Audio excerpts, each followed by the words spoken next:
سے اہم واقعات رونما ہوں گے۔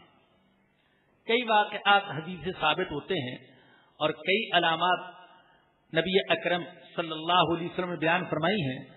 میں صرف 2-3 کے ذکر کرنے پر اکتفا کروں گا۔ مثلا ایک علامت حضور نے یہ بیان فرمائی کہ آسمان سے آواز آئے گی مہدی کی صداقت کے بارے میں اور ان کے ہاتھ پر بیعت کرنے کے بارے میں آسمان سے پکار آئے گی۔ ایک علامت یہ بیان کی گئی۔ جیسا گزشتہ درس میں نے عرض کیا تھا کہ حضور اکرم صلی اللہ علیہ وسلم نے جو پیشن گوئیاں بیان فرمائیں، بعض حضرات تو ان پیشن گوئیوں کو اپنے ظاہر پر رکھتے ہیں، ان میں ذرہ برابر تعویل کی اجازت نہیں دیتے۔ مثال کے طور پر اگر دجال کے بارے میں آیا کہ وہ گدھے پر سوار ہوگا تو کہتے ہیں ہاں واقعی گدھے پر ہی سوار ہوگا، یا اس کے بارے میں آیا کہ ایک آنکھ سے کانا ہوگا تو وہ کہتے ہیں واقعی آنکھ اس کی نہیں ہوگی، ایک آنکھ ہوگی۔ یا یہ آیا کہ اس کے ماتھے پر کافارا کافر لکھا ہوگا تو وہ کہتے ہیں بالکل یہ ظاہر پر ہے، ایسے ہی ہوگا کہ اس پیشانی پر کافر لکھا ہوگا۔ یا یہ آیا کہ اس کے گدھے کے دونوں کانوں کے درمیان 40 ہاتھ کا فاصلہ ہوگا تو وہ کہتے ہیں ہاں واقعی ایسی ہوگا، اس کے کان اتنے لمبے لمبے ہوں گے کہ 40 ہاتھ کا فاصلہ ہوگا۔ یہ ایک رائے ہے۔ دوسری رائے بعض حضرات کی یہ ہے کہ نبی اکرم صلی اللہ علیہ وسلم نے جو کچھ بیان فرمایا یہ تمثیلی انداز میں بیان فرمایا ہے۔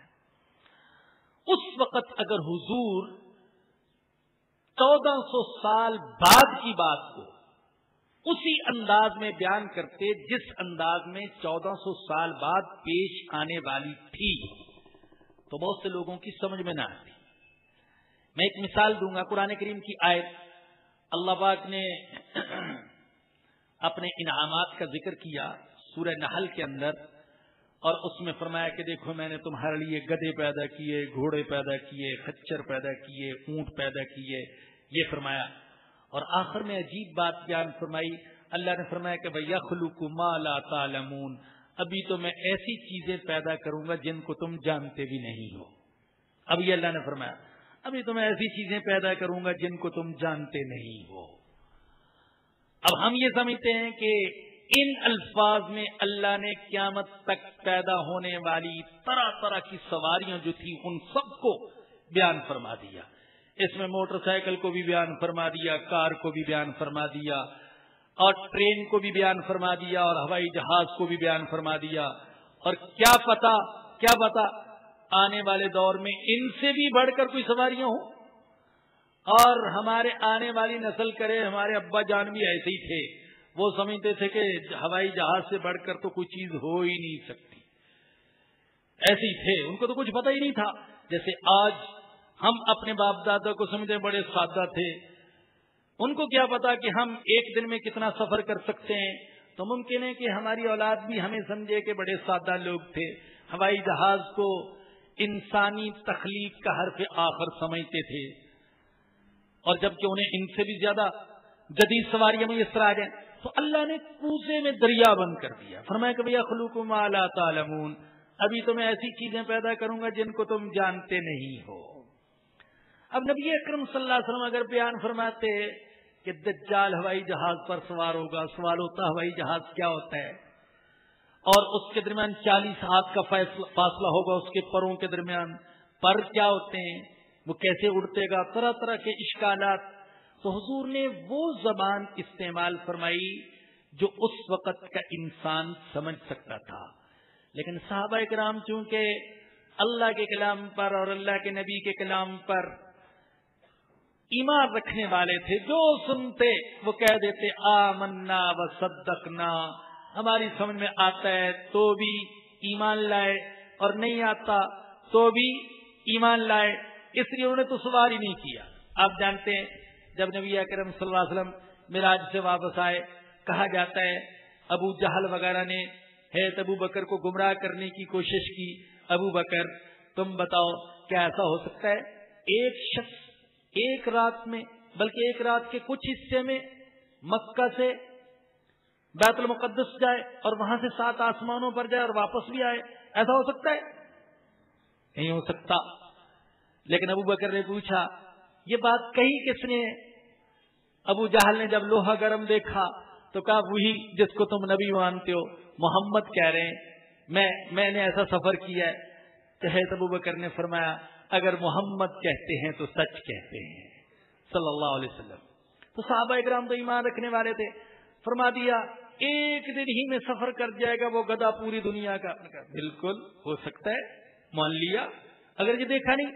لیکن آج کے حالات کے اعتبار سے بعض حضرات نے کہا کہ حضور اکرم صلی اللہ علیہ وسلم نے جو کچھ بیان فرمایا یہ تمثیلی انداز میں تھا، اور یہ کہ اس کے ماتھے پر کافر لکھا ہونے سے مراد یہ ہے کہ ہر شخص پہچان لے گا کہ یہ کافر ہے۔ اور میرا اللہ جانتا ہے ہمیں تو اپنے ایمان پر اتنا گھمنڈ نہیں ہے، بہت کمزور ہیں بھائی، بڑے گناہگار ہیں، لیکن خدا جانتا ہے الحمدللہ کافر اگر سامنے آ جائے تو ہمارے دل میں کوئی ایسا بٹن لگا ہوا ہے جو چیخنے لگتا ہے، ایسا الارم لگا ہوا ہے جو چیخنے لگتا ہے اور بتاتا ہے کہ یہ مسلمان نہیں ہے، یہ کافر ہے۔ اور مسلمان کتنا ہی گیا گزرا کیوں نہ ہو، بظاہر اس کے اندر ایمان والی ایک کی نشانی بھی نہ ہو، لیکن اندر ایمان ہو تو میں سچ کہتا ہوں اس کے چہرے سے پتہ چلتا ہے کہ یہ مومن ہے، ہمارا دل گواہی دیتا ہے کہ یہ مسلمان ہے، گناہگار ہی صحیح لیکن ہے مسلمان۔ تو آقا فرماتے ہیں کہ اس کے چہرے کو دیکھ کر لوگ پہچان لیں گے کہ یہ کافر ہے۔ اسی طریقے سے ایک آنکھ نہیں ہوگی، مطلب یہ کہ ایمانی آنکھ نہیں ہوگی، مادی آنکھ ہے، وہ آنکھ ہے جس سے صرف دنیا کو دیکھا جا سکتا ہے، دنیا کی دولت کو دیکھا جا سکتا ہے، مادی اسباب کو دیکھا جا سکتا ہے، سونے چاندی کو دیکھا جا سکتا ہے، ڈالر اور پاؤنڈ کو دیکھا جا سکتا ہے، جو کچھ مظاہر ہیں ان کو دیکھا جا سکتا ہے، لیکن جنت کو نہیں دیکھا جا سکتا، دوزخ کو نہیں دیکھا جا سکتا، رسالت کو نہیں دیکھا جا سکتا، اللہ کو نہیں دیکھا جا سکتا، اللہ کی قدرت کو نہیں دیکھا جا سکتا۔ یہ ہے ایک آنکھ سے کانا ہونے کا مطلب۔ اسی طریقے سے گدھے کا مطلب جہاز لیا گیا، واللہ اعلم بالصواب۔ عرض یہ کر رہا تھا کہ اب یہ آیا کہ آسمان سے آواز آئے، یہ مہدی ہیں، ان کی بیعت کر لو، ان کو مان لو۔ تو کیا آسمان سے فرشتہ آ کر پکارے گا؟ کیا اللہ آواز دے گا؟ اب دیکھیے، آپ نے وہ حدیث تو سنی ہوگی کہ تہجد کے وقت آسمان سے اللہ پکارتے ہیں، ہے کوئی مانگنے والا جسے میں عطا کر دوں؟ ہے کوئی استغفار کرنے والا کہ اسے معاف کر دوں؟ ہے کوئی دوزخ سے پناہ چاہنے والا کہ میں اسے دوزخ سے پناہ عطا کر دوں؟ لیکن ہم نے ان کانوں سے تو یہ آواز کبھی نہیں سنی۔